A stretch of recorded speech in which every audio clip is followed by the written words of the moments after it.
J'aimerais bien un petit café, moi. Oh, salut Nathan. Ah, salut. Ça va? Oui, toi? Oui, très bien, très bien. Dis-moi, tu serais pas en infocom? Et si, je suis en information et communication, je suis en 3e année. Waouh, super. Bientôt fini. Oh, c'est génial ça. Ouais. Écoute, j'ai un ami qui aimerait bien intégrer cette licence aussi, tu vois. Ouais. Et bon, il m'a fait une petite liste de questions et je t'avoue que je sais pas vraiment y répondre. Tu pourrais pas m'aider?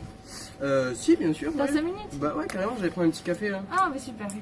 Alors, déjà, il m'a demandé quelle attitude est-ce qu'il faut avoir pour réaliser un bon entretien. Parce que c'est vrai qu'il paraît qu'il faut être à l'aise à l'oral et qu'il y a beaucoup d'oraux dans cette licence, qu'il faut ne pas être timide, en tout cas essayer de ne pas montrer certaines choses. C'est Ouais. un stress. Qu'est-ce que tu pourrais lui dire? Bah écoute, moi je lui dirais que cette licence, il est pas trop à l'aise, tu l'as dit. Hein. Non, il est plutôt timide. Ah ouais, c'est un peu embêtant, mais à vrai dire, moi aussi j'étais un peu timide au départ quand je suis arrivé ici en première année. Et regarde maintenant, au bout de 3 ans, je suis vraiment à l'aise et je pense que c'est vraiment en partie grâce à cette licence en fait, parce que cette licence, on a eu pas mal de cours qui t'apprennent à parler, le langage verbal, non verbal, comment savoir parler, t'exprimer correctement. On a eu plusieurs cours comme ça et moi ça a été super bénéfique parce que avant j'étais vraiment un petit garçon tout timide et tout, et maintenant j'ai beaucoup plus confiance en moi et ben, c'est en partie grâce à cette licence, tu vois. D'accord, alors quand tu m'as parlé de langage verbal, non verbal, est-ce que tu n'aurais pas, je sais pas, une école, quelque chose comme ça qui pourrait l'aider, Qui pourrait aider, qui veut Ouais. commencer à apprendre? Ouais, voilà. Ben écoute, qu'est-ce que je pourrais dire? Oui, il y en a une, s'il veut, que j'ai appris en première année, ça s'appelle l'école de Palo Alto. Voilà, c'est des grands théoriciens de l'école de Palo Alto. Et en gros, leur idée, leur concept, c'est que tu ne peux pas ne pas communiquer en fait. Tu es toujours en train de communiquer, même quand tu parles pas. Que la communication, ce n'est pas que du langage. S'il veut commencer à s'intéresser à ça, il peut lire des livres de notamment Paul Václavic. C'est vraiment intéressant. Moi, j'ai appris ça avec Denis Benoît en première année. Et c'était vraiment enrichissant ce cours. C'était théorie ou c'était épistémologie, non? C'était quoi? Épistémologie, non? Ouais, c'était épistémo, je crois. Alors tu me parles de théorie, de pratique, qu'est-ce que tu peux me dire dans le pratique? Qu'est-ce que vous avez appris? Je sais pas, j'ai entendu parler des logiciels. Ah oui, tu Vous peux le devez dire les aussi. maîtriser, Ouais. quoi. Ouais, carrément. C'est important? On a eu tout l'aspect théorique de base en fait de la communication, les grands théoriciens, mais aussi on a eu tout l'aspect pratique avec les grands logiciels, savoir s'en servir, les bases de Photoshop, les bases de InDesign, tout ça.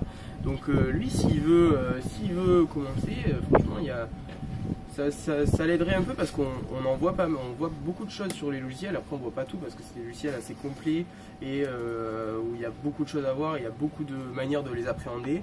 Mais il peut commencer à s'y intéresser. Ouais. D'accord, ok, bon, super. Et j'ai appris que tu avais fait un stage d'ailleurs. Alors ouais, tu as un stage en 3e année. Qu'est-ce que ça t'a apporté? Mais écoute, moi, ce stage, j'ai ressorti pas mal de mes connaissances, que ce soit notamment au niveau hyper pratique sur les logiciels par exemple, le design, tout ça. Ça, j'ai pu le ressortir et le mettre en avant durant ce stage, la création graphique, tout ça. On fait pas mal à la sortie je pense, de la licence, la communication. Aujourd'hui, ça passe par la création graphique. Donc, s'il est intéressé par la création graphique, ça peut lui plaire, je pense, cette licence aussi. Mais cette licence aussi, elle m'a appris à savoir ouvrir les yeux sur le monde, à réfléchir sur l'actualité, sur les choses, avoir un esprit critique fondamentalement.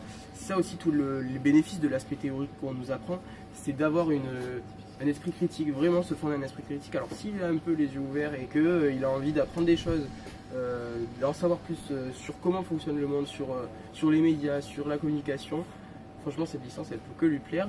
Et donc voilà, pour répondre à ta question, moi ça m'a servi à savoir parler, à savoir travailler en commun, en groupe par exemple, ou voilà, et là dans mon entreprise, totalement ça m'a énormément servi à être autonome, à apporter des choses à cette entreprise. D'accord, très bien. Écoute, il m'a parlé de méthode quantitative et qualitative. Qu'est-ce que c'est? Alors, Même lui est un concrètement- peu perdu. Ah oui, alors ça aussi on en voit beaucoup, ça fait partie de la communication, notamment pour l'aspect marketing, pour savoir ce que les gens pensent concrètement. On parle beaucoup de la publicité dans la communication, c'est un grand thème de la communication, et du coup pour savoir si les campagnes de publicité marchent, il y a pas mal de campagnes d'observation,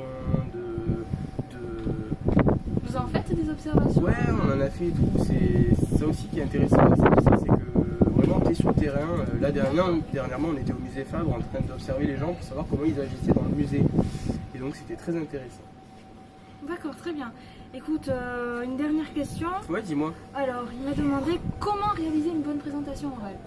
Ah, l'oral, c'est super important, l'oral. Qu'est-ce qu'il va faire qu'on va lui donner des bons points?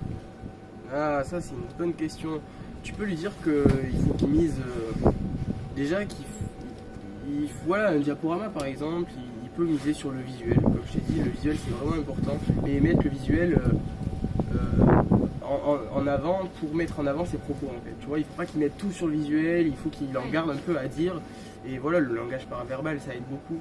Parler avec des gestes, savoir ce que tu dis, montrer les bonnes intonations.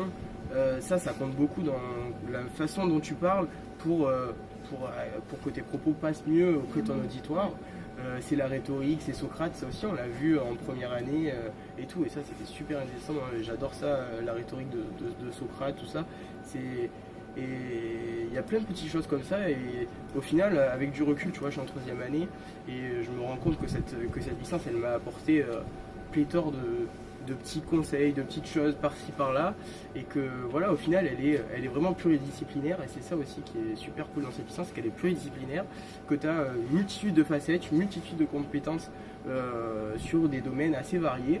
Ça t'ouvre les champs de la communication en entier, et ça c'est super. Oh mais je te remercie, attends, je vais me prendre un petit café parce que... Ah oui, oui. Ça, tout ça de parler.